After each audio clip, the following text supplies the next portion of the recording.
Well, welcome everyone as we gather together, and we're waiting another minute or so for those that'll be coming along, and I'm sure many more will be in a few minutes. And so greetings from Whit and Laura and Gina, and also from our very, very special friend and guest tonight, Dr. Alan Reisinger. You're in for a real treat, everybody.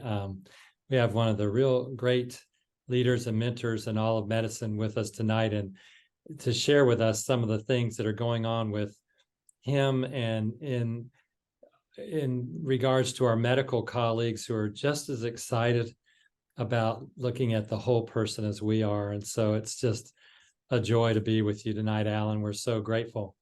Tell you, as we get started, what I'd like to do is Laura and Alan have been lecturing quite a bit together around the country to the MDs that are part of the MD VIP group, which Alan will describe to you in much more detail. And so, Laura, let me turn it over to you, if you would, just to give us more of a formal introduction to Alan in an informal setting that we're in. And then, Alan, we're so appreciative of you taking the time tonight to be with us. We really are. It's so wonderful. You're such a good friend and mentor to all of us. Absolutely my pleasure, Whit. Thank you for the opportunity. Well, I'm just so excited to share, honestly, something that I get the privilege of kind of being on stage with you, Dr. Reisinger, and sharing your passion and spreading your mission and your word across the country. We've been doing these cardio collaborations, and you kind of pulled me in on that dental side, and I couldn't be more honored, and I can't wait for our community to hear what you are able to offer them in teaching, but also in really your mission of bringing our medical and dental colleagues together. I do want to know in the chat, as people are coming in, who has heard Dr. Reisinger play his mandolin, maybe at a Vale d'Anine preceptorship, or been to the Vale d'Anine you became your first time, or have participated with him? I want you to drop in there. You can raise your hand, put yes, but this man is talented on so many levels. I don't know if you can see on over his right hand shoulder, your left there, his mandolin is in the back. So we might have to kick off the night that way, Alan. A lot of people don't know all your talents, hidden talents. Lots of travel, but I am gonna formally, I have to get my glasses on here to read all his accolades, because it is so important, I think, in explaining your journey, how we've gotten to this point. So Dr. Alan Reisinger graduated summa cum laude from Western Maryland College. He attended the University of Maryland School of Medicine and completed his internal medicine residency at Mercy Medical Center in Baltimore, where he served as chief medical resident. He practiced for over 36 years as a board-certified internal medicine specialist with a passion for people, a focus on prevention, and a desire to see primary care delivered the way it was intended. In 2008, he joined MD VIP, the nation's largest concierge medicine organization with over 1,200 physicians across the United States. Serving as a member and subsequent chairman of MD VIP's Medical Advisory Board, and now as MD VIP's Associate Medical Director. He has helped to lead the clinical direction of the organization since 2008 and has been a passionate advocate for aggressive cardiovascular prevention in the network. Previously, Dr. Reisinger was on the Medical Advisory Board for Cleveland Heart Lab and currently is a member of the Vale d'Anine Academy, a fellow of the American College of Physicians, a member of the American Society for Preventative Cardiology, a board member of the American Academy for Oral Systemic Health as well. It is integral to his calling is his commitment to improving patient care. He is resolute in the need to foster enhanced collaboration between the medical and dental communities. He has lectured nationally on cardiovascular disease prevention and the oral systemic connection. Dr. Reisinger has embraced the mission of changing the outcome of cardiovascular disease, the leading cause of death in the world, because we can. I love that. In his spare time, he is an amazing husband, a father of 3, and a very devoted grandfather of 2. His hobbies include international travel, which he just got back. If anyone's been to Sicily lately, you can send a little chat in there. He travels all over. He is boating on the Chesapeake Bay, scuba diving, biking, and playing the mandolin in a 3-piece acoustic trio. So give us maybe your favorite, what is your favorite song to play? I know we were talking about maybe starting with The Godfather, but is that your favorite song? Is this how we would kick off tonight? What would be your favorite? Believe it or not, a Steely Dan tune named Josie is my favorite song because nobody ever hears that on the mandolin. Well, that's pretty impressive. We might have to have you do a little background next time to kick us off so that we can do that. But I want you to just share right before you dive into your presentation, just, you've touched so many people's lives in your mission, but share just that mission. Why did you really start Cardio Collaboration? Oh gosh. Well, first of all, after that wonderful introduction, I think that's about all the time we have for this evening. So thank you all for joining us. And maybe next time. No, gosh, you know what, Laura, I'm going to answer that in the presentation because I kind of folded that into what we're going to talk about. So if you want me to start, we'll do that. Let's take it away. All right. Well, first of all, as a medical doc, I can't tell you how much I appreciate the opportunity to speak to this group of forward-thinking healthcare professionals. So as you might suspect from the screen there, fair warning, I'm here today to take you on a journey outside of your comfort zone. We're going to explore how reconnecting the fields of medicine and dentistry can extend our patients' health span. But first, let's make sure we're all on the same page about the definition of health span.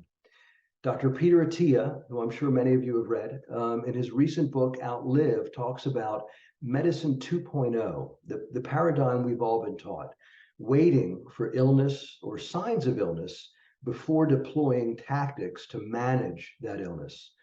He argues the case for medicine 3.0, act early to address the root causes of what he calls the 4 horsemen diseases: heart disease, dementia, cancer, and metabolic illness that cause years of frailty before they eventually kill us. The goal is to stay fit and functional for more years and to die healthy. Well, I want to start my talk with a story and with a confession. The story goes something like this. 2 fishermen are enjoying a warm summer day when they notice a small child in distress being helplessly carried by the current. The first fisherman in the middle of the stream grabs her, hands her off to his buddy nearer shore, who sets her safely down on dry land. The next thing you know, 2 children are floating downstream, and then 10, and then 20. The fishermen are struggling to save even half of those kids when the second fisherman steps out onto the bank. His buddy says, "Where the heck are you going?" And the second fisherman says, "I'm going upstream to find out why all these kids are falling in the water." Well, if you're a medical doc, this story should remind you of the heart attack story in our country. Heart disease has been the #1 killer in the US since 1900. We've gotten great at treating heart attacks, not so good at preventing them. Despite advances in technology, we still have the daily heart attack death equivalent of 4 747s crashing every day and killing everyone on board. Should we be satisfied with those statistics? And if you're a dental provider, I suspect you're aware of the connection between gum disease and arterial inflammation, increasing the risk of cardiovascular death. In view of that connection, is a 42% prevalence of periodontitis in this country acceptable? How about a 95% prevalence of periodontal disease in diabetics? And when they show up in your office, how many of your periodontitis patients do you actually cure? Okay, so having antagonized almost everybody in the audience, I have a confession to make. Up until the last decade of my 36-year clinical career, never once did I feel the need to consult a dentist or hygienist about one of my medical patients. Until fairly recently, I thought of dentists as mechanics who repaired or pulled teeth, and hygienists as people who clean teeth. Until I learned about the oral systemic connection, I had no idea how critical my dentist and hygienist colleagues were to the overall health of my patients. And then back in 2008, after practicing traditional primary care medicine for over 20 years, I converted my practice to the MDVIP model of personalized preventive medicine. I was thrilled to have more time to spend with my patients, talking about lifestyle, prevention, longevity, in addition to taking care of all their medical issues. Our partnership with Cleveland Heart Labs introduced me to inflammation as the cause of cardiovascular disease. And then a couple of years later, I found myself at a weekend-long medical conference called the Bale-Deneen Preceptorship. I spent a full weekend listening to these two doctors who gave their patients, believe it or not, a written money-back guarantee that they wouldn't have an MI or a thrombotic stroke on their watch. I sat next to dentists and hygienists, nutritionists, and other medical doctors. I learned in depth about the contribution of oxidative stress and inflammation to vascular disease and almost every chronic disease of aging. And for the very first time, I learned about the connection between oral pathology, harmful periodontal pathogens, and brain and heart health. And now I realize I can't do my job as a prevention-oriented medical doctor without the help of my local dental community. When I got back to my office, I went outside my comfort zone and started practicing this aggressive model of cardiovascular prevention, applying cutting-edge science to common sense care. I regularly conferred with my patients' dentists and hygienists, and lo and behold, from that day forward, I never again had a single patient have a heart attack or a thrombotic stroke in my primary care practice. And after a few years of seeing these success rates, I started to have this nagging thought. What if we spread this gospel to the over 1,200 MDVIP doctors across the country and to their local dental colleagues? What if, as a result of putting our two professions together, we could eradicate the #1 cause of death and disability in this country? Well, fast forward a dozen years to my transition from clinical practice to associate medical director at MDVIP. I pitched the idea to our chief medical officer, and she had the foresight to provide the resources to make MDVIP cardio collaboration happen. We're traveling to cities all over the country, putting MDVIP primary care doctors, dentists, and hygienists together for a full day of education on aggressive cardiovascular prevention and the oral systemic connection. In addition to me, our attendees hear from a well-known board-certified lipidologist, Lou Malinow, an experienced cardiovascular prevention expert, Dr. Atul Sachdev, this person who you might recognize, a registered dental hygienist and national speaker on the oral systemic connection, and of course, yours truly. So how many of you in this room have seen a chart like this before? I already know the answer to that, but before taking our seminar, none of our medical docs knew what the heck this thing was.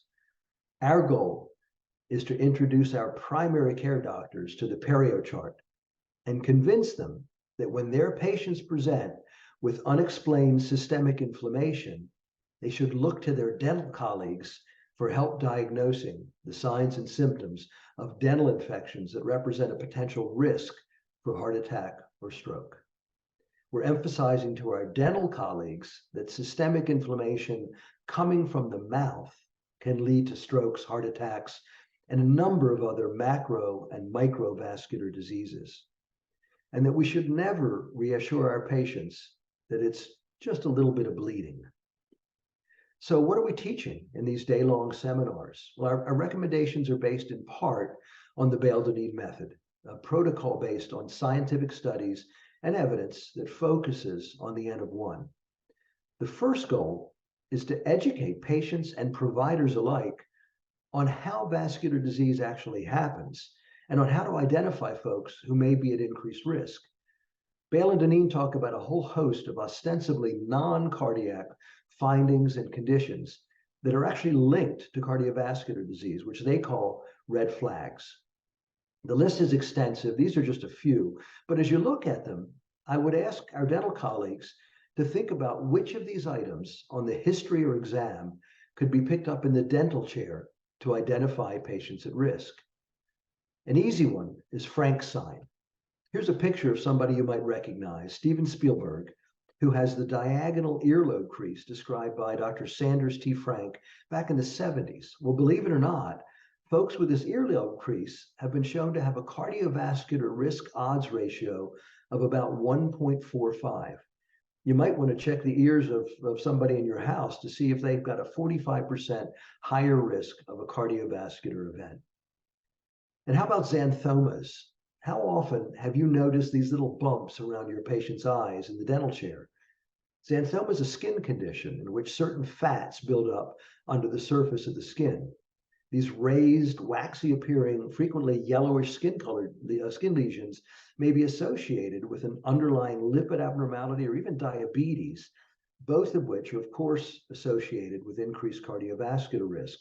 We learned about this in professional school, but are we scrutinizing our patients carefully for their presence? And what about your patients who tell you they have a history of gout? Did you know there's an association between gout and major adverse cardiovascular events? In fact, increased cardiovascular risk has been associated with many inflammatory conditions, including asthma, Crohn's disease, rheumatoid arthritis, psoriasis, and a host of others. We should be paying more attention to these patients' cardiovascular risk. And as for how events actually happen, we have to talk about the origins of atherosclerosis. When our bodies are under excessive oxidative stress, it causes inflammation of the artery wall and trapping of inflamed cholesterol in the lining of our arteries. So here's a drawing of a diseased carotid artery as seen on a carotid intimal medial thickness or CIMT scan. The yellow stuff, of course, is plaque. We care about that plaque because it can rupture, causing a clot that blocks blood flow. That's how most heart attacks happen.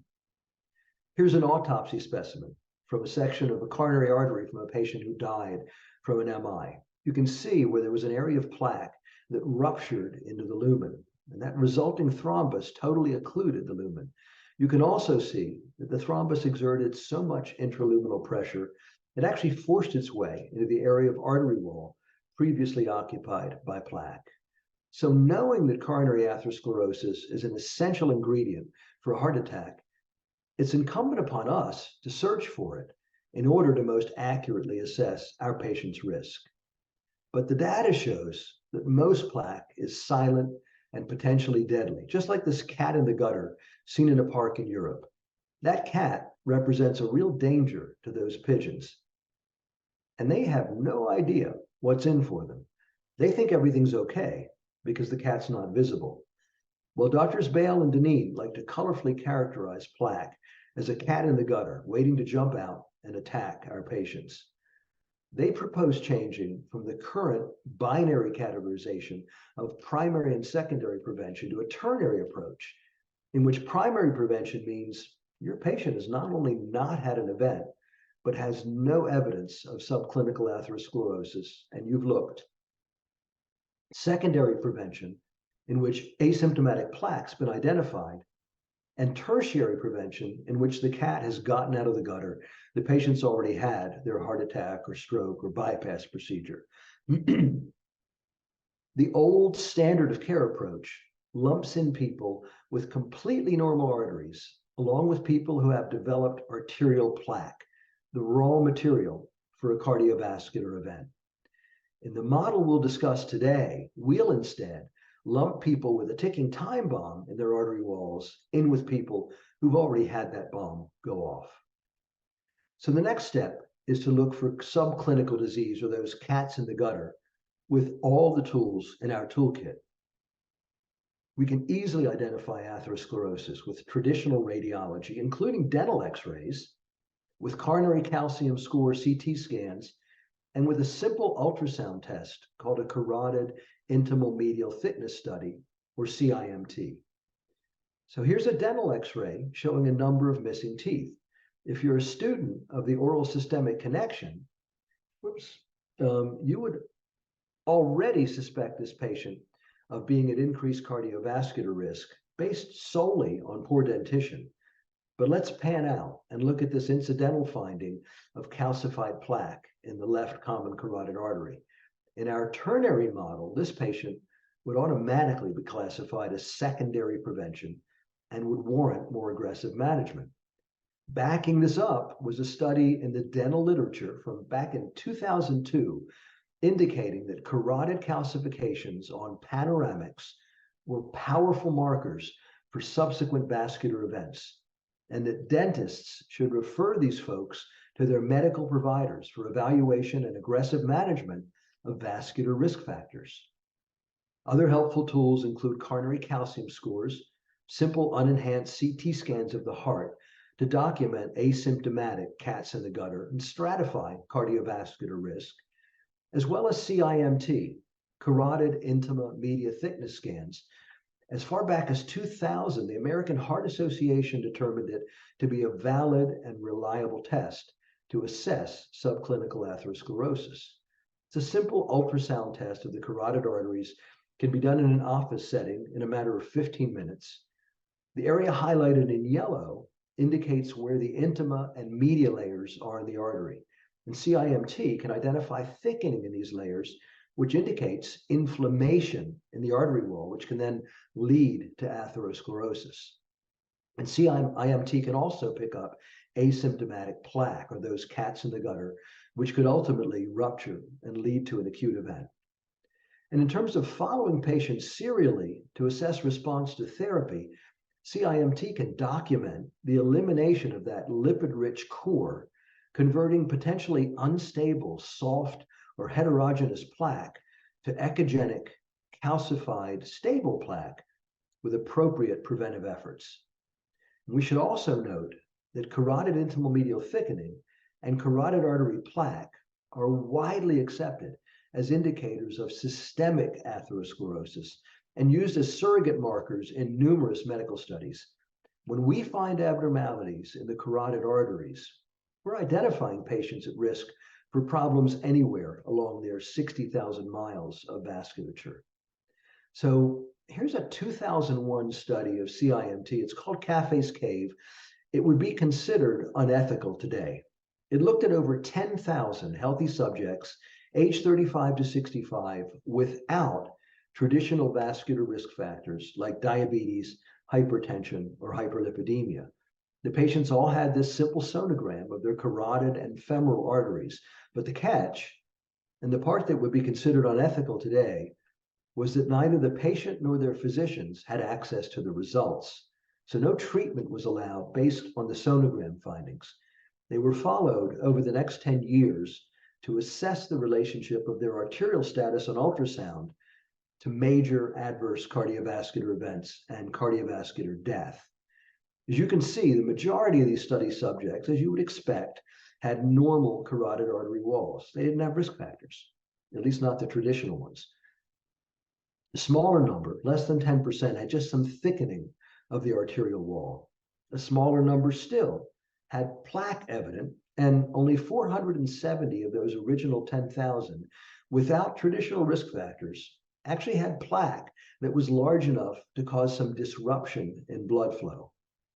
Impressively, whereas cardiac events were rare in the patients with completely normal arteries in class 1, 0.1% chance over the next 10 years of an event, 98.6% of all the cardiovascular events and deaths over 10 years occurred in subjects with thickening or plaque in their artery walls. Now think about that for a moment. We have a non-invasive, inexpensive, readily available test that can identify 98.6% of major adverse cardiovascular events before they happen. Those statistics are even better than the birth control pills that so many people rely on to plan their lives and their future. So we've talked about red flags, dental panoramics, coronary calcium scores, and CIMT to seek out those high-risk patients. Now, let's talk about labs to identify systemic inflammation. It's crucial to understand that oxidative stress and inflammation lead to atherosclerosis and really almost all other chronic diseases of aging. We need to remember that lipids are only one piece of the puzzle when it comes to heart attacks and strokes. Fully half of all heart attacks and strokes happen in people with normal lipid levels. As this cartoon doctor is saying to his patient, I've got some bad news. While your cholesterol is the same, the research findings have changed. We all know that in the face of infection, acute inflammation is a protective process, but chronic inflammation is toxic to the arterial wall. And despite the fact that we've known for decades that inflammation is a major cause of atherosclerosis and of the plaque rupture that causes a majority of heart attacks, inflammation is simply not sufficiently addressed in the cardiology guidelines. But sneak preview, before the end of this year, it will be. Looking back, here's an article stating that atherosclerosis is a chronic inflammatory disease published in the New England Journal over 2 decades ago in 1999. And the news hit the lay press as far back as 2004 with this Time magazine article citing inflammation as the cause of heart attacks, cancer, and Alzheimer's disease. And nevertheless, it's only been relatively recently that traditional cardiologists have come around to suspecting that using markers of inflammation can help refine clinical risk estimation. Despite the availability of numerous blood and urine tests to assess for systemic and vascular inflammation, there's only one that's being used semi-routinely, and that test is hsCRP, a marker of systemic inflammation. Let's take a look at the clinical trial that put this test on the map. The Jupiter trial in 2008 was a landmark study. It was headed up by Dr. Paul Ritger, included over 17,000 patients with a relatively normal mean LDL level, but with elevated hsCRP levels over 2.0, indicating that they had systemic inflammation. The mean LDL was 108, and no one's LDL was over 130. So these were not folks who would have been treated with statins back in 2008. Patients in the study were treated then with either rosuvastatin or placebo.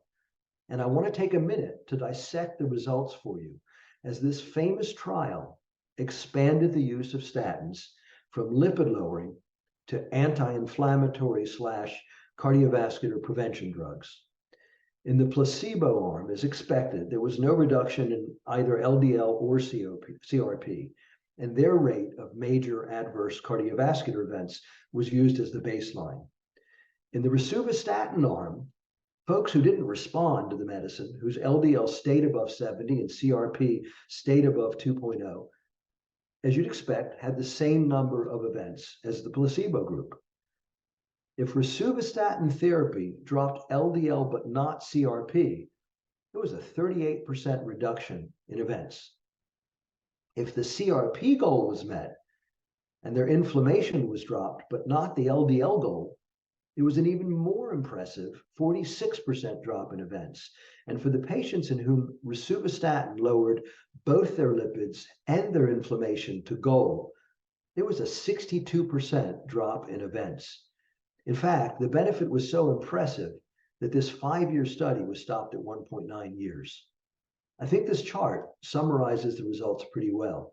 If rosuvastatin achieved just one of the targets, improving either lipids or inflammation, there was a significant decrease in major adverse cardiovascular events. But if both lipids and inflammation improved, the results were even more dramatic.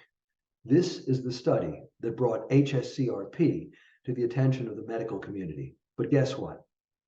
Because health insurance companies didn't cover the cost of the test, very few medical doctors ordered it. And then we had the CANTOS trial back in 2017, which went even further to show that inflammation is not only a pathogenic mechanism in atherosclerosis, but that treatment of inflammation, exclusive of treatment of lipids, improves the risk of events. They took over 10,000 post-MI patients. Now think about that. These are the highest risk people.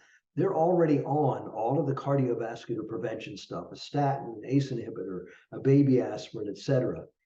On top of all of that, they added a subcutaneous injection of a monoclonal antibody, one of these rheumatoid arthritis drugs that suppressed inflammation. And then they compared those folks to people given placebo. Well, the subjects treated with high-dose monoclonal antibody therapy reduced their incidence of major adverse events by 14%, of course, without any change in LDL cholesterol. Well, as you would expect from a study funded by the pharmaceutical industry, the conclusion was we need to find new expensive drugs to reduce inflammation. The real answer is much more complicated than that, and we'll get into that in a minute. In light of all this, I'm really excited to talk about some breaking news in the field of preventive cardiology from June 20th of this year. The FDA has just approved a 2,000-year-old gout medicine, colchicine, for the prevention of cardiovascular events related to inflammation. As background, there have been many studies over the past 20 years suggesting that the anti-inflammatory benefits of this colchicine could be useful in cardiovascular prevention. And then a recent study called LODOCO-2, low-dose colchicine 2, of over 5,500 patients with chronic coronary disease found a 31% reduction in ischemic events when colchicine 0.5 milligrams daily was added on top of high-intensity statins and other cardiovascular prevention therapies. And then in March of this year, Paul Ridker, Deepak Bhatt, and others published an analysis from the multinational trials Prominent, Reduce It, and Strength.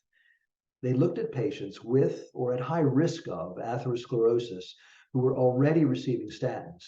And they found that in these patients, inflammation as assessed by HSCRP was a stronger predictor for the risk of future cardiovascular events and death than LDL cholesterol was. Their conclusion was that in order to reduce residual risk, we should be looking at the combined use of aggressive lipid lowering and inflammation inhibiting therapies. So let's put this into perspective. Let's take two patients with known cardiovascular disease. These are the people who you want to be aggressive with. Each of them has hyperlipidemia with an LDL of 150 and systemic inflammation manifested by an elevated HSCRP of 4.5. Remember, our goal is under 2.0.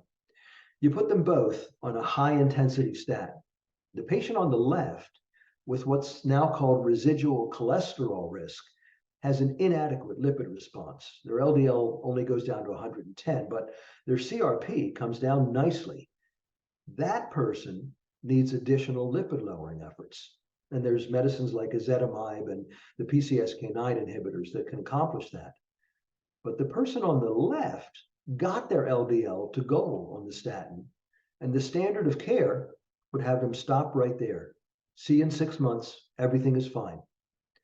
Unfortunately, if you're checking, their CRP is still high at 3.8, meaning they have residual inflammatory risk and would benefit from additional inflammation reduction. As a result of all of this, you're soon going to see a blast of information in the medical and lay press about the use of colchicine 0.5 milligram tablets to prevent heart attacks, strokes, and revascularization procedures. Because we now have a drug approved to treat cardiovascular inflammation, we're finally going to see the American cardiology community embrace inflammation testing and treatment. I'm going to go out on a limb here and predict that an HSCRP will soon be included with every lipid profile drawn. But the complete answer to inflammation is a bit more complicated, as we've just reviewed. So to aid us in our search for fire in the artery wall, we have a number of biomarkers of vascular inflammation to help us define risk and to monitor response to treatment. In our cardio collaboration seminars, we teach in depth about these blood and urine tests, But to briefly review the test tonight, which might prompt a medical doctor to refer a patient to their dental colleagues for assessment, ADMA, or asymmetric dimethylarginine, is a metabolic byproduct that inhibits the production of nitric oxide, the substance that does almost every good thing for our arteries. High ADMA levels are often associated with sleep apnea, hypertension, insulin resistance, or chronic kidney disease, likely related to the oxidative stress associated with those conditions. You may be asked to provide oral solutions for sleep apnea in patients with an elevated ADMA. I like to call urinary microalbumin to creatinine ratio the leaky artery test.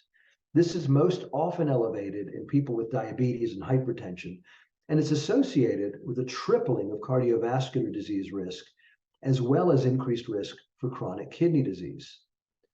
High sensitivity CRP is, as we talked about, a non-specific marker of systemic inflammation. But among numerous other reasons for its elevation, multiple studies in the medical and dental literature connect high hsCRP to oral infections.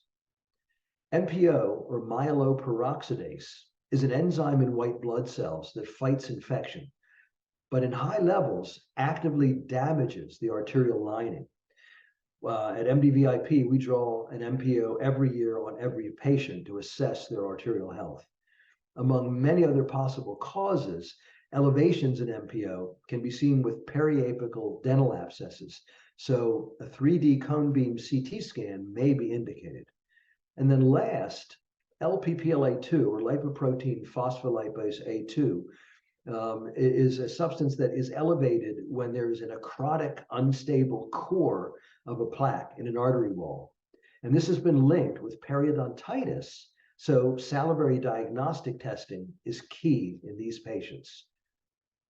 Now, once we find either subclinical atherosclerosis or lab evidence of inflammation, the next step is to sift through the list of possible root causes of this pathology. In addition to the usual cast of characters, including hypertension, hyperlipidemia, diabetes, and nicotine exposure, we have to think about things like sleep disorders, early insulin resistance before the blood sugar or hemoglobin A1C elevate, infectious diseases, stress, and most relevant to this discussion, periodontal and endodontic infections. We should never lose sight of the fact that the same oral pathogens that cause dental caries, periodontitis, and periapical abscess can lead to systemic inflammation as well. As you are all probably aware, there's a plethora of articles in the medical and dental literature linking periodontitis and dental abscesses to systemic illness. In 2012, the American Heart Association and the American Dental Association made a joint statement that there's level A evidence that periodontal disease is independently associated with arterial disease. A study in 2013 showed that up to 50% of heart attacks were triggered by oral bacteria. And then Doctors Bale and Deneen published a study in 2016 in which they documented that 5 high-risk periodontal pathogens were causative of arterial disease and heart attacks. Those 5 major periodontal pathogens, the so-called red complex, cause most gingivitis and periodontitis. They're gram-negative bacteria with the abbreviations AA, PG, TD, TF, and FN. And believe it or not, these same pathogens found in the mouth have also been implicated in Alzheimer's disease, sleep apnea, diabetes, cancers, and of course, cardiovascular disease. And although every dental profession in the audience knows that there are multiple clues about infection on the oral exam, it is not enough to just look inside the patient's mouth. Just as we can't confirm by a physical examination alone that our patient has diabetes or hyperlipidemia.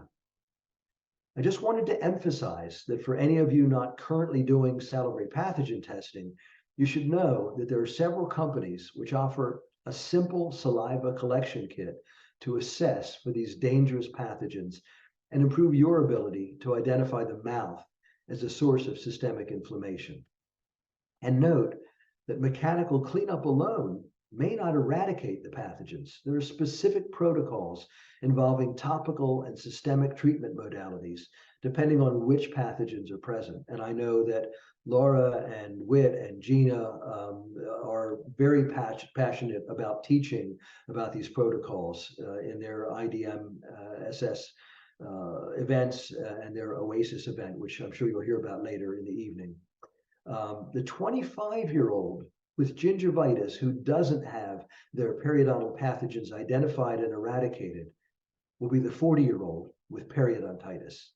And we know that those top 5 periodontal pathogens cause not just alveolar bone loss, but have systemic impacts. Identifying and targeting those periodontal pathogens and reducing them to host acceptable levels improves systemic inflammation, blood glucose levels, and cardiac inflammation biomarkers. So next on our list is the recommendation to treat all root causes to optimal goals, not just the bare minimum standard of care. And just as there's no such thing as being a little bit pregnant, if we're going to maximize health span, we shouldn't accept even a little bit of insulin resistance, hypertension, dyslipidemia, harmful lifestyle habits, or suboptimal oral health without trying to address them. So how can we do better? Well, once we've found them, treat all the root causes to optimal goals, because if we do, that can heal the atherosclerosis and prevent a heart attack or stroke, not to mention dementia, chronic kidney disease, chronic liver disease, and a host of other so-called diseases of aging. And speaking of treatment, let's go over the basics of how we manage these patients. The 4 cornerstones of Bale and Dineen's successful approach to preventing heart attacks and strokes include healthy lifestyle, statin therapy, renin-angiotensin system medications, which I'll explain in a minute, and antiplatelet drugs like low-dose aspirin when appropriate. By far, the most important cornerstone of treatment is healthy lifestyle. Though it's far easier for us to give a prescription and for our patients to take it, no prescription we can write gives more than a 25 to 30% risk reduction, whereas healthy lifestyle can provide an almost 80% protection. So ultimately, I think we all know there's no single right diet for everyone, although we know for sure that the standard American diet, appropriately abbreviated SAD, is the wrong one. Now, having said that, in cardio collaboration, we teach these few relatively easy, safe, and surprisingly helpful recommendations that are right for almost everyone. Whole foods cooked at home, that's a no-brainer. My daughter's a nutritionist, and she, tongue-in-cheek, likes to say that she can teach any of her nutrition clients to read a label in under a minute. She tells them, I want you to read the label carefully. If it has more than one ingredient, put it back. And if it says healthy on the label, it probably isn't. Intermittent fasting, this is a strategy that if your patient is a poorly controlled diabetic, or if they have significant weight to lose, this can be a pretty important strategy for helping them to accomplish better glucose control and significant weight loss. Avoid like the plague factory-made processed food, stuff that comes in boxes and bags. And for God's sakes, avoid sweetened beverages of any kind. If you're thirsty, drink water. Fructose and seed oils like canola, sunflower oil, etc. These things are metabolic poisons. Use extra virgin olive oil instead, and use plenty of it. Fiber is food for your microbiome. Omega-3 foods, salmon, flax, chia, walnuts, the single best thing you can put in your body. If you're not familiar with the concept of mindful eating, I would suggest you Google this. Write it down, take a picture, Google it. This is an amazing, easy strategy to help your patients enjoy their meals more while significantly reducing their daily caloric intake. And then lastly, as you all are probably very painfully aware at this point, my patients got tired of the sound of my voice eventually, wagging my finger at them and telling them what they shouldn't be doing. what they should be cutting out. And so I was fond of giving them the veggie challenge, where I gave them something positive to do. And that challenge is, no matter whether we're talking about breakfast, lunch, or dinner, make half of every plate vegetables. It's a pretty decent strategy. So let's move on to exercise. We teach that exercise really is medicine, minus the cost, side effects, drug interactions, and other issues that we see with pharmacologic therapy. My chief medical officer refused to let us print up these t-shirts saying, ask your doctor if getting off your ass is right for you. It just might be, but I'm still going to give it a shot. And the medical guidelines have only recently caught up with the science, decades worth of science indicating that adequate sleep and stress management are crucial to overall health. Now, all of the dentists and hygienists in the audience are well aware of the importance of a good home oral care regimen. But this wasn't something I ever discussed in my medical office until I learned about the oral systemic connection. And then all of my patients got this handout with my version of a thorough home protocol, which of course I stole from all of my dental colleagues at the oral systemic meetings. And I would, certainly give this to them, to my patients, and tell them, look, I want you to use this until you get into your dentist next, and then run it past them and make sure they give it their seal of approval.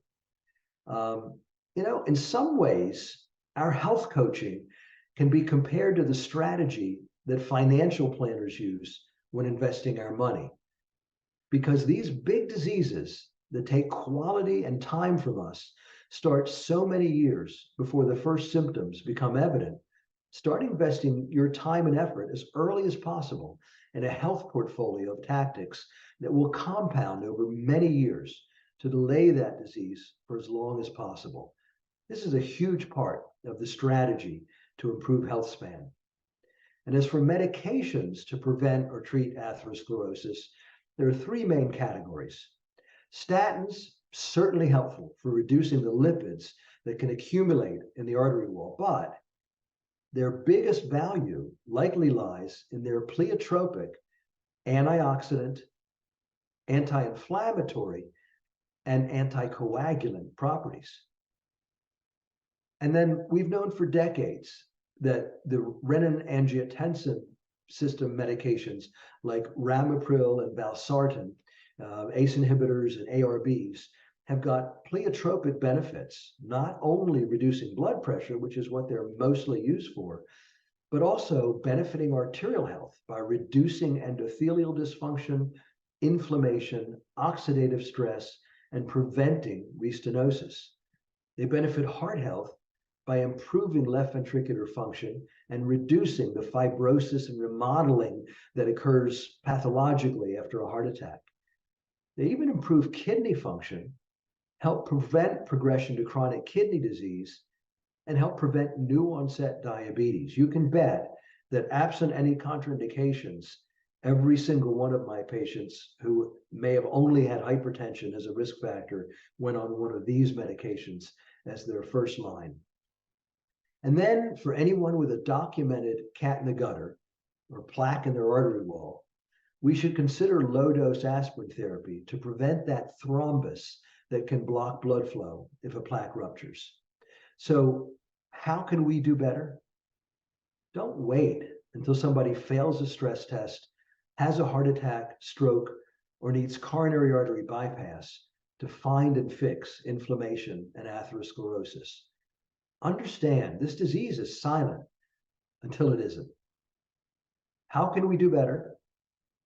Don't forget about the contribution of periodontal pathogens and dental abscess to systemic disease, and the ability of dental doctors and hygienists to find and definitively fix these problems.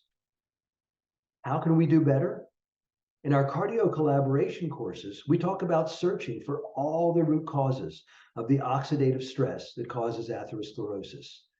This long list of root causes goes way beyond the traditional risk factors and includes things like sleep, autoimmune diseases, low vitamin D, and my personal favorite on the hit list, dental inflammation and infections, which most traditional medical doctors never even think about. And we need to spread the word that we can improve the health of the nation by bringing our two professions together. The cardio collaboration experience is that medical and dental professionals are thrilled to sit in the same room and learn together. We've got medical doctors looking harder for cats in the gutter, thinking about inflammation in the mouth, talking to their patients about the importance of proper dental care. We've got dental and medical offices running salivary diagnostic testing in patients with evidence of systemic inflammation. Dental doctors and hygienists familiar with this information are identifying patients with red flags and root causes and asking their medical colleagues for a CIMT or a coronary calcium score, inflammation testing, or to rule out insulin resistance. And as a welcome side effect of this collaboration, we're seeing cross-referral patterns that benefit everyone. So what's my message for all of you here today? Let's go outside our comfort zones to learn together and work together to keep us all safe from the #1 cause of death and disability in our country. And let's reconnect medicine and dentistry in this team effort. For anyone interested, I can provide information during the Q&A on how to connect with an MDVIP doc in your area who would hopefully know about this stuff. So it's time for all of us to recognize that the mouth really is part of the body, to pool our education, experience, and talents, and to collaborate to help our patients live healthy, live long, and live well. So I wish you success on this journey that will put you on the sharp edge of the wedge in healthcare. Let me turn it over to Laura and Gina and Whit for the rest of the period. And thanks so much for your patience and your attention. Thank you, Dr. Reisinger. That is amazing. So many takeaways. I know we're all going to have a lot of questions here for you. Takeaways, I'd love to see maybe just a little note. What are you taking away from the presentation today? But I do have a few questions. So Dr. Reisinger, one of the main questions we always get asked is, well, how do I find an MDVIP? Where do I go? Do I need to email you? How do I know where they even are? Is there one, in my backyard, down the street? I don't even know where to find one. So how can we find where these physicians are at? You do it the same way you figure out most of your other home medical problems. You use one particular doctor, Dr. Google. No, I actually happen to have prepared a slide for that. So you go to www.mdvip.com and you can basically click on the For Patients section. And then you click, once you get to that, you'll click on search for a doctor near you, and you put your zip code in, and a handful or more of MDVIP doctors should show up if you go through that process. And as I mentioned, we've got 1,200 MDVIP doctors across the nation. So there should be somebody within a 10-mile radius of wherever you happen to be. Alan, in that same category, there's a question about, are all MDVIP doctors practicing with this information now? Would you elaborate on that? We were talking about that a little bit before we got on tonight. Yeah, that's a great question. So, I can give you my own experience as a traditional, well-trained general internist. Before I got into MDVIP, I had never used an advanced lipid panel, and I had never tested an inflammation marker beyond the occasional HSCRP. Once you become an MDVIP doctor, it's mandatory that you check advanced lipids and inflammation in your patients every year, at least every year at the annual physical. Now, I have to admit that, as our doctors come into the network, not being familiar with this, we've had to do a big educational push. That's actually a big part of what cardio collaboration has been all about. I would say that I'd have to say 85% of our network is familiar with the significance of vascular and systemic inflammation as it pertains to cardiovascular disease, is familiar with advanced lipid testing. At this point, our stats are that over half of our network, that's over 600 of our docs, have either come to the in-person cardio collaboration events with Laura and me, or they've done my 1.5 hour primer that goes into a little more medical depth than we did tonight. And so they are now familiar with all that stuff, plus the oral systemic connection. So I guess the short answer, Gina, is not every one of them is familiar with this, but most of them are, and they all know that I'm in the wings to teach them any of this stuff that they get challenged with if the dentist refers them a patient. Alan, tell us about the response that you've received from physicians as you start talking about things like oral pathogens. Is there an awakening or some curiousness about that, or revelation? What would you think? Well, I mean, I can tell you that when we do the primer, where we go over all of this stuff, we have a two-question poll at the end of the primer, and we've had anywhere from 14 or 15 attendees to up to 70 at these primers over the last 2 years. And the first question is, did you find this information valuable? And we've never gotten less than 100% yes from all of our doctors. The second question is, if we brought this in-person seminar to your town where you spend a full day learning about this stuff, would you come? And the response is typically in the high 80 percentile there. Now, Laura can tell you about the joy that we have when we see the light bulb go off over doctors and dentists and hygienists, medical doctors, dental doctors, and hygienists when we put them together in the room. I mean, Laura, you help me out here. Yeah, absolutely. I think the biggest thing is, one, we're hearing things that we didn't understand on the other side. And I think the other thing is being in the same room is kind of like, aha, like you've been looking for me, I've been looking for you. Like you're right down the street or you're only 30 minutes away. I think that's very powerful when we realize that we have our own colleagues in our own backyards and we didn't know it. We didn't know that they were actually looking for us. And I think then we just see the interaction take off from there, which is the power, the impact that can be made of just starting that whole collaboration.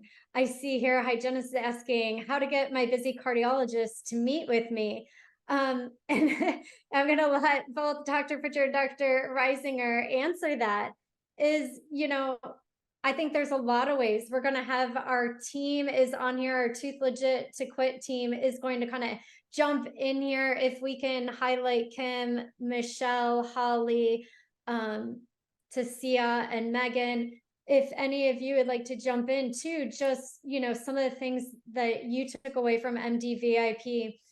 But my thing is with the cardiologist is, one, if it's my patient, then I'm going to send those tests that we've done. I always say, if we can send a test, it's like third-party validation, something's going on, and then send over the literature from there, like from cardiology, what you saw here tonight. You get those resources. That's what we talk about in Oasis, to be able to meet with that cardiologist. Dr. Pritchard, and then Dr. Reisinger, what do you think is the best strategy to meet with a cardiologist? I think that that's a great first step. And I think that sending the studies along with what you're seeing, particularly if you happen to see one of their patients, a cardiologist that's in your town, that would be fantastic. And you've got to find, I think, the key, and Laura, you can speak to this better than I can, but the key person in the office that can get you through to the cardiologist. In my world, it's usually what's called the phone nurse, or the person that's taking all the calls and the messages for the cardiologist. And so at first, you just need to get through to that person and to continue to send them articles, continue to send them updates on these patients. And I would say that it can be a quick process if there's a cardiologist that's read a study or has any interest whatsoever, or maybe this nurse that you're able to speak with or email with has heard of these things. And it is becoming slowly, but it is becoming more widespread, I would say, in our conversations and certainly in our literature. But anyway, befriend them or at least start a conversation, and that way continue to send stuff, because it may take, kind of like, marketing, people have to see your ad or something 8 or 15, I don't know, a whole lot of times before maybe they're even going to move forward on something they're interested in. I just think you have to continue to reach out again and again and again, and then send things with the patient. Again, if this is a mutual patient, for them to show when they go in and from their last visit, or your note or your recommendations, things like that. Well, I'm going to pitch in with my jaded view of this topic. And let me preface what I'm about to say by telling you that I have the highest respect for our cardiology community. If I have a twinge of chest pain, I'm going right to the cardiologist. And, if I'm in trouble with a heart attack, heart failure, angina, these folks are the best trained to help us out with that. As I mentioned early in the talk, we have come eons forward in our treatment of cardiovascular disease, and these folks are our leaders. Now, having said that, I kind of like to tongue-in-cheek say that cardiologists are busier than a long-tailed cat in a room full of rocking chairs, taking care of people who are broke, and they simply don't have the time for this kind of prevention. And I guess to illustrate that, I always like to tell the story of one of my patients taking my labs that I did on her advanced lipids, her inflammation markers, to her cardiologist, who happened to be my favorite cardiologist in the community. He was my wife's cardiologist, really good guy. And she's showing him and explaining the big particles and little particles for LDL and the inflammation, MPO, and he's doing one of these doctor things. And when she got done, she said to him, "So Dr. H, what do you think about all this?" And he said, "I think Alan needs a hobby."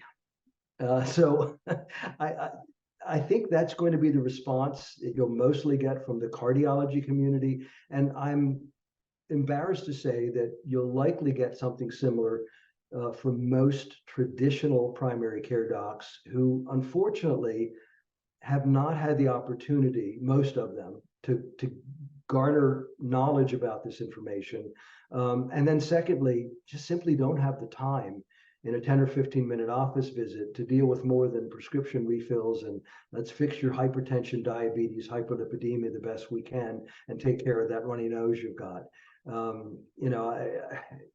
In general, it's going to be a concierge type doc, primary care doc, who is going to be more invested in prevention, unless you live in an area where there's a tertiary care center. We've got Hopkins in our backyard, and we've got an entire cardiovascular prevention unit there where they're going to get terrific care. But absent that, it's actually very tough. And I would certainly agree with Laura and Gina. Your best bet, if you're dealing with your patient's medical providers, is to give them the literature, give them the articles. And that's a lot of what we talk about, is really a system of how do we do that? How do we make the first phone call? What are we going to say? What are we actually sending over to get the best result? And that's a lot of what Dr. Pritchard and myself have worked on. That's what we'll be sharing in our 90-day program. There'll be challenges in there, sharing that system with you. But it's a lot of what we even talk about, Dr. Reisinger, just openly in cardio collaboration. Like, how are you guys gonna network? How are you going to, mutually share these patients just to start the conversations locally? But I think something that I learned each time I went, and even though I was participating in cardio collaboration with you, Dr. Reisinger, I kept learning more and more about MDVIP. I never really knew, okay, so it's concierge like practice, private physicians, but I didn't know, like, how do you actually join? How much does this really cost? All those kind of questions that then patients were asking me. So could we kind of cover that? Because I think that's really important as a provider, if you're going to go network and then MDVIP, some of those things. So you're well-versed in what you're saying to the patient. I think that's important as well, that they're not like, oh my gosh, I can't do that, or I have to stay with my doctor, or I don't have a primary care. I don't even understand this concept that you're talking about. So how can you share just some of that? I know I've said to you, like, I didn't know that. I didn't know that as we were going along. Yeah, sure. I mean, I appreciate you asking that. And I guess, I've been in MDVIP since 2008. It is so second nature now that I sort of forget that most people in the country, have no idea what MDVIP is. In fact, I'm a little bit embarrassed to tell you that I bet you 80% of our doctors don't even know what MDVIP stands for. It stands for MD, medical doctor, value in prevention, not very important person, which our patients all are, but value in prevention. I actually have a handful of slides that I put together in anticipation of tonight, because I mean, I'm really proud of this organization. So let me see if I can find them here. We've got, as I mentioned, at this point, we were up to over 1,200 docs across the country. We've got over 390,000 patients. 2/3 of the US population lives within 10 miles of an MDVIP doc. I just, when I heard our mission statement, I went to our marketing folks and I said, I think we should put this on a plaque that should be in the waiting room of every MDVIP doctor's office, because I love this mission statement. Our mission is to provide life-changing, personalized, preventive care so members can lead healthier and more vibrant lives. And then our core values, I just think are cool. Integrity, innovation, passion, leadership, and trust. We have a mnemonic, IIPLT, I improve people's lives today. And everybody at MDVIP, from the administrative assistant to the CEO to the guy cleaning the desks off at the end of the night, can read off or spout off that mnemonic. I mean, we're just all proud of it. And then you all, by this time, having listened to me for almost an hour, know how much medical doctors love our studies. Well, MDVIP stands out from every other concierge medical group in the nation by having published 11 studies over the past 11 years, proving the effectiveness of our model. We've documented dramatically lower hospital admissions, resulting in Medicare savings of hundreds of millions of dollars over a year, increased identification and mitigation of cardiovascular risk, reduced healthcare costs for United Healthcare Medicare Advantage patients, a 10% decrease in heart attacks and strokes, leading to a $200 million savings to the healthcare system over 5 years. We've got a study showing increased patient satisfaction of 97%. You don't find that anywhere else in medicine, I guarantee you.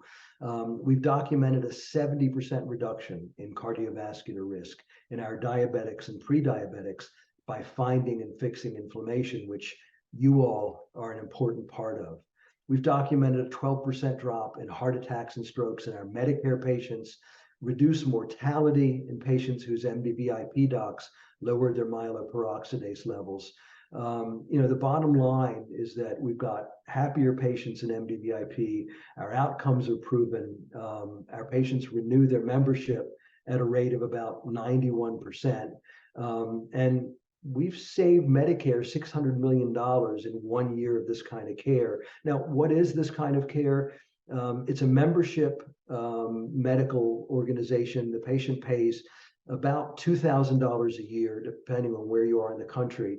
That $2,000, though, is not, I shouldn't even say membership. The $2,000 pays for an annual wellness visit at which it's akin to the executive physical you get at Hopkins or Mayo, the Cleveland Clinic, and the advantage is that that same doctor who does that executive physical, which you'd pay a lot more for at the places I mentioned, gives you a written plan, a business plan for your health for the coming year.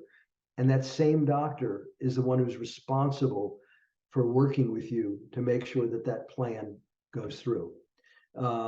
You've got your doctor's cell phone number, their email, you can text them, you can call them, and we encourage our patients to call us. We don't care what time of the day or night it is. We know you better than anybody else. We cut our patient profile down when we join MDVIP from typically 2,000 or 3,000 patients to less than 600 patients. We know everybody by name. I mean, I used to, if I got a phone call at 3 a.m, I not only knew who it was, I knew what medication they were on. I knew the last time they were in the hospital. I mean, it helps to have your doctor know you that well. And then the annual wellness visit, gosh, we do all of these fancy lab tests. We do EKGs, we test for peripheral arterial disease, we test for sleep apnea, we screen for sexual health, depression, anxiety, vision, hearing. I mean, there's just a whole slew of tests that are done. The difference between us and what's called direct primary care, the real membership medicine, is we stay in the insurance model. So when you come back to see us for your intercurrent visits, for blood pressure follow-up, a cold, runny nose, whatever, that goes to your insurance. And so, you've still got that safety net.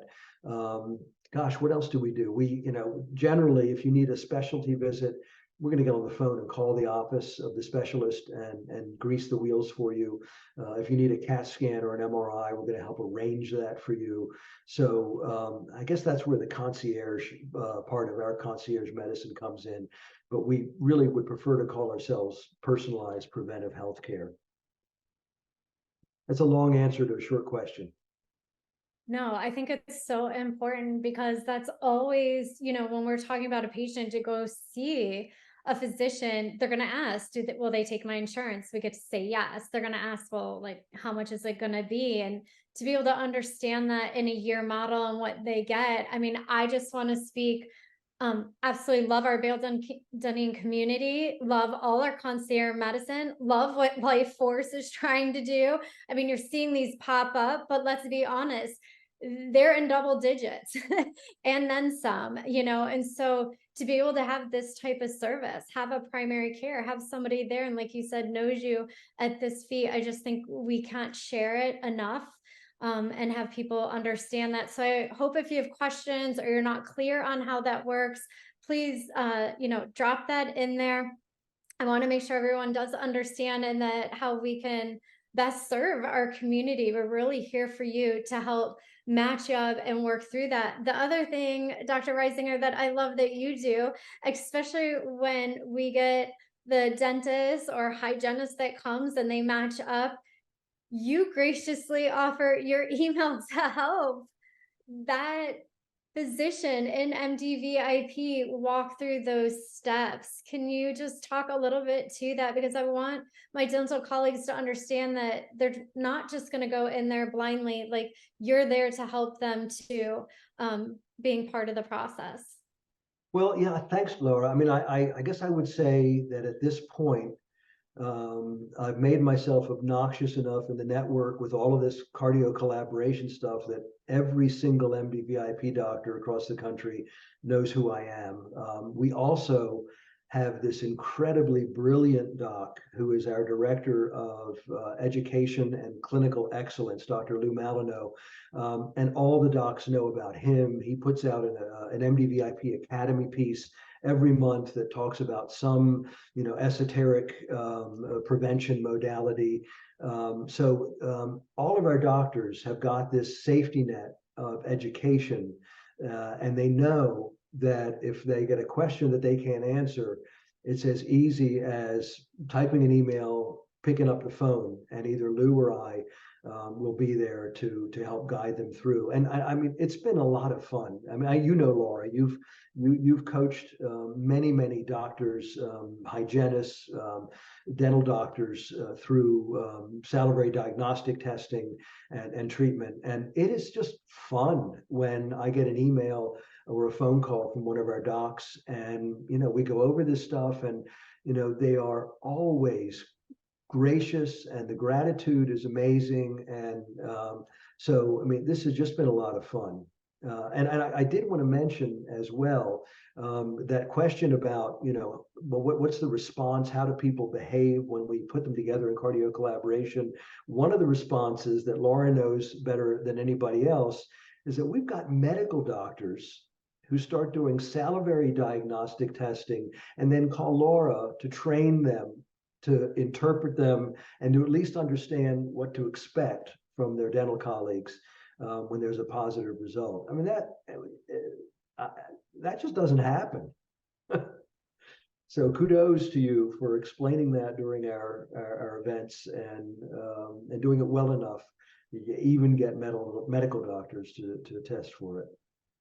Well, I think that's just a testament to that we need to be collaborating, that our physicians out there are learning all about this, learning what the treatment should be, how to take care of it, and we need to be able to provide that treatment for them. And so I think it's just, again, goes out to why we need to collaborate together. I want to give a shout out. We have 2 more questions here, Dr. Reisinger. One is from Chris Duvall. Hi, Chris. She's asking, do MD-VIPs act then as a PCP? And I want to scream, yes. So if you didn't catch that, that's another huge unique piece. Anything you want to add to that, Dr. Reisinger? I'm sorry, do MD-VIP doctors do what? Act as, she's asking PCP, a primary Oh care my gosh, physician. yeah. So that's what we are. We are your primary care doctor. We are responsible. I loved primary care when I went to medical school. I loved practicing primary care before managed care came along and it became assembly line medicine. And when I switched over to MD-VIP, I got to be my hero since the age of 10. I got to be Marcus Welby again. So, I bought a new black bag. I made house calls. I walked through the neighborhoods of Little Italy where I had an office, and always got lunch. But yes, we are your primary care doc. In fact, we even have this program at MD-VIP called Reciprocity, where we've got 1,200 docs across the country. If you're on vacation in California, if you're visiting relatives in Minnesota, and you develop a medical problem that needs face-to-face attention, you call your MD-VIP doc, your primary care doc. They'll ask you for the area where you're in. They'll find the closest MD-VIP doctor to you. They'll explain the situation, and you'll be seen as if you were a patient in that practice. So we've extended the concept of your neighborhood primary care doc to a nationwide primary care service. There again, you're only going to get long answers to short questions from me. You know that by now. Alan, as we start to wind down a little bit, with amazing amount of gratitude, you've just blown us away with encouragement. I think just the fact that there's a world out there of people like yourself that are really changing lives, which is what we're all about. Here's a question I have for you, and then I want to lead right into Laura closing our discussion, and that is, do you think the MD-VIP physicians would be interested in working with the IDMSS dentists and hygienists if they could find them? Oh my heavens, absolutely. I mean, you listen, you know this as well as I do. We have the same problem that you guys do. We learn about this stuff, we get excited, and then I can't tell you the number of times I called up one of my patients' dentists and said, they've got inflammation, and I found these pathogens on a salivary test.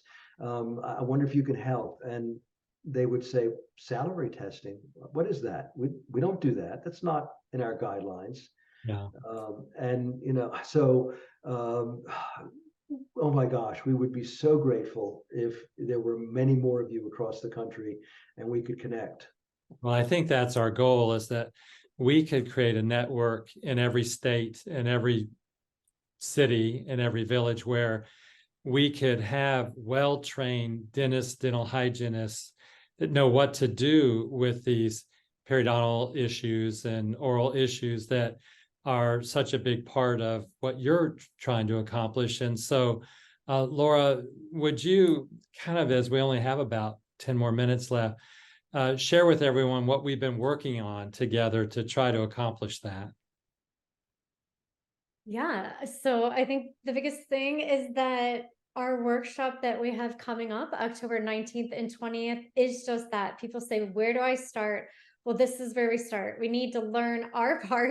Like Dr. Reisinger said, if you have a physician or MD saying, hey, I have stuff on the saliva test, I need help. Or, hey, I have high inflammatory markers, I have a high MPO, can you do a cone beam? We have to be able to speak that language back. So that to me is one of the easiest places to start. In fact, at the workshop, we're going to be offering testing, your CIMT from cardio risk. We're going to have salivary diagnostics. We're going to have sleep tests.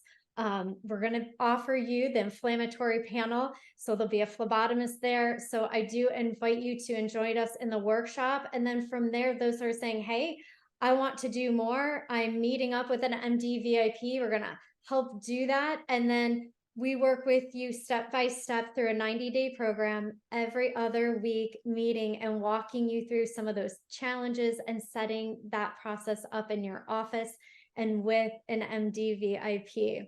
So I hope you'll join us for those. But Dr. Reisinger, I want to invite our community here tonight to your cardio collaboration that you're putting on across the country. Please answer if you would like to be invited or not. Please drop in there if you would like to know, but can you kick us off right now? I say kick us off of just where is the next cardio collaboration, and then where will those next ones be? Because a little secret is that dental colleagues can come for free. Is that true? Yeah, that's I've been so impressed. Our chief medical officer basically said this is information is important enough, and we think our dental colleagues are important enough that we're going to put on a full day of education, lunch, cocktail hour, or dinner afterwards, and we're going to foot the bill. We're not providing dental or medical education credits for this, but we figured the least we could do is pay for the day, and we would love to have our colleagues come. The next one we're doing is February 29th. I think that's a Thursday, and it's in Baltimore, my hometown. We don't have an exact location yet, but any of you who are interested, I mean, let Laura, Whit, Gina know, and we'll be happy to send you an email invitation to the event. And then, certainly if you're not in Baltimore, we can, if you're interested, we'll send you future emails about when one of these events are happening in case it's coming to a town near you. Absolutely. And that's what we're going to be sharing throughout the community, just where the cardio collaborations are at. So please follow us on our social media, come into Study Club, and look for those as we start to put those out this next year. But please come to the workshop. I see a question that if you can't come to the workshop, can you still take the OASIS inflammation course? And my answer is yes. We've had a lot of people been asking us that question. And so there'll be two other options. One, we are going to do a little recording of that just so people who couldn't make it could then just learn that online and jump into OASIS. So if you do join OASIS, that would be a bonus for you. So any other questions about that, let me know. I'm going to let Dr. Reisinger sign off here. We are going to stay on as our tooth legit to quit girls. They were actually just at MD VIP in Salt Lake City, Dr. Reisinger, but they are going to jump in here and talk to us as we wrap up the night just about how they're getting started. So all of you, I just want to thank you so much, Dr. Reisinger, for joining us. We're obviously going to be putting more things on together in this community, and we're just so happy to have you here. So appreciate all that you're doing. Absolutely an honor. Alan. Thank you so much. You're the best. Thank you so much, Alan. We appreciate you. Take care. You too. Take care. All right, so we're gonna pull up Tasia here on the monitor. We'll give her a minute to join us. And we had a meeting. Tooth Legit to Quit is a group of IDM, I'm going to call them my IDM girls, who went ahead and have been meeting and saying, okay, we've done foundations course. We want to go to the workshop. We want to be a part of Oasis, but how can we actually get started in that process to really kick things off? And so I am going to ask to unmute Tasia. Where are you? Maybe raise your hand. If Kim, you could highlight her. Give me 1 second. Wait, she said she was driving. Oh, and there's Michelle. Michelle, jump in. Megan, jump in. Holly, if we highlight them. I'm going to share my screen here first. I think the biggest thing is that we started to talk about business. Yeah, a lot of people are kind of shocked when I say that, but that's something we're going to be talking about in the workshop. But one of the things that I said to be able to get our minds around what we're really trying to do to become a care coordinator and collaborate. Yes, we have to have skills and we have to have a system, but we've got to get our own systems right. And one of the first systems I say is your own periodontal therapy system. What does that look like? I actually go to, how much money do you make? How much money do you produce for the practice? And I want to start talking about that in a very healthy way. You will start to see me on social media expressing this, because one of my biggest pet peeves that I hear from dentists, and dentists, where are you? You can raise your hand out there if I see you, is that hygiene's a lost leader. Are you kidding me? Your hygiene department should be your profit center. It should be driving everything. So Tasia kind of got chosen out of the group, and the other ones can chime in. But one of the first processes we talked about is the law of 30. And if you've never heard that, we're going to work these numbers out during the workshop. Is of your total practice production, is your hygiene department minimally, like bare butt minimum, doing 30% of the practice? Of that 30%, so whatever number that is, your hygiene production, is 30% of that perio. If you're not there, you need to be at the workshop, because we are going to show you how to blow those numbers out of the water. So this is about saving lives and helping people, but by no mistake, at the end of the day, if I have always said, just like all our leaders, when you do the right thing, the money comes. And so Tasia, Michelle, I'm going to let you guys kind of jump in.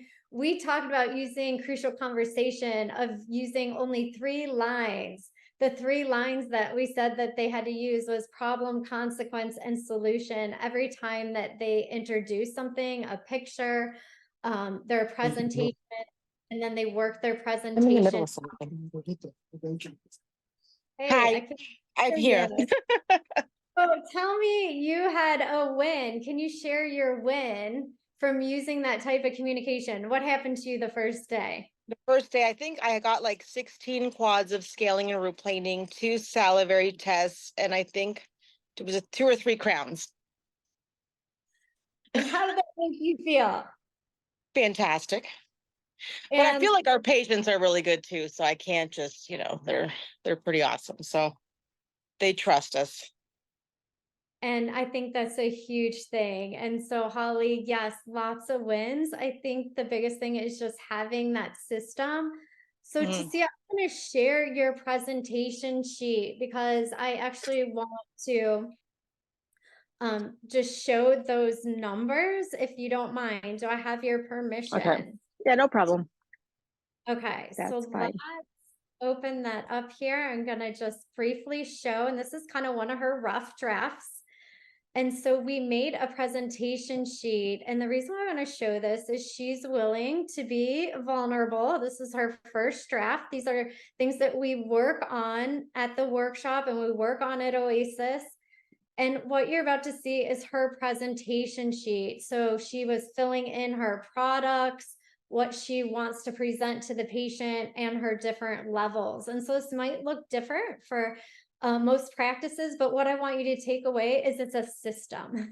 It's a system that she can repeat. And big picture, she's moving into this care coordinator position and has other hygienists who also have to follow the system. So any takeaways from that? I'm going to have you just kind of talk to us, but I do want to say she told you she got 16 quads of scaling and replaying. Let's say that's 4 people. They all needed 4 quads. I don't know what level, but anyone can do the math here. Anyone from 1200 to down to 1300 that you can see. Just do the math on what she scheduled that day out of her room. And that's not even talking. She did saliva testing. She did then the crowns for the doctor. So we're talking again, production coming out of that hygiene room. I am going to pick on anyone who tells me a hygiene department is a loss leader. This is your money right here. This is the system that works. So Tasia, Yes. here it is. Mhm. How has that felt? Can you just take us on that journey for a minute? Sorry, you cut out. Take you on the journey for this right here, right? Yeah. Well, most of the patients that I saw were probably, I would say, level 3, 4, and 5. So it's really good. I just like the PC, like the yeah. So it's like you present it as the problem is, I like how you say it. The problem is there's inflammation in your tissue. Like, I'm concerned because if we leave it alone, it's going to get worse, and it is a silent disease. And then you stop talking and you let them think. And then you go and say, the solution for this is non-surgical periodontal therapy to go in and kill that bacteria. But I like the systems that we have here because I feel like when you present it in this way, it brings value to what you're doing. We go over the medical history, we go over everything. So they see, we have pictures. We actually have the Pearl AI as well. So that kind of shows them bone loss and like any faulty restorations. So it's nice for them to see that picture as well. But I find that all of that put together and then placing the systems down not only provides the best treatment for the patient, but also for the office as well, because it does bring in production.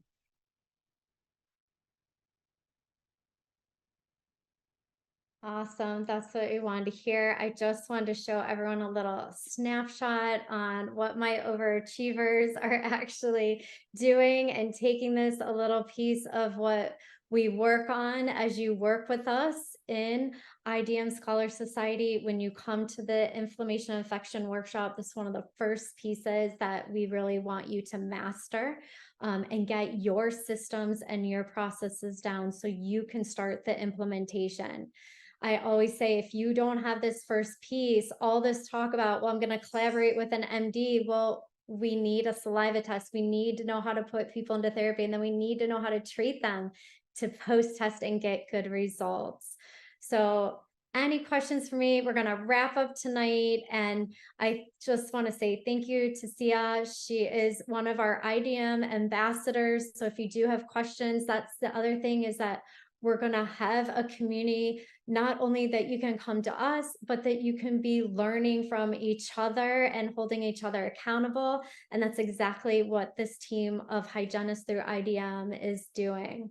So community strong is so important, just to help each other as we do evolve, as we start to collaborate. So I thank you, everyone. Any questions out there? Thank you, Laura. You're welcome. So Michelle, Holly, they're going to be on here. So just know that as we start doing these, we're going to start bringing cases from all our Tooth Legit to Quit girls, and anyone who'd like to present a case or share a case, please don't ever hesitate. You can email straight into IDM. So please do that, or myself, or any one of us, Dr. Gina, Dr. Whit Wilkerson. This is actually what this format will be starting to do, where we'll be going through a little webinar series, some Q&A, and then actually talking about cases. So if you do have any questions about the upcoming workshop, please let me know. I am here to help. I hope to see many smiling faces. If you cannot come to the workshop, please contact us. If you're scheduling for Oasis, let us know that you won't be at the workshop so we can give you then a complimentary to one of the other workshops, but also a bonus of the recording. So I look forward to seeing anyone. With last words, close us out. Thank you, Laura. And what a great night it's been. What a great night of learning, and the future so bright. We're so excited about it and can't wait to do it together. So thank you all for being with us tonight and for your commitment to saving lives together. Good night.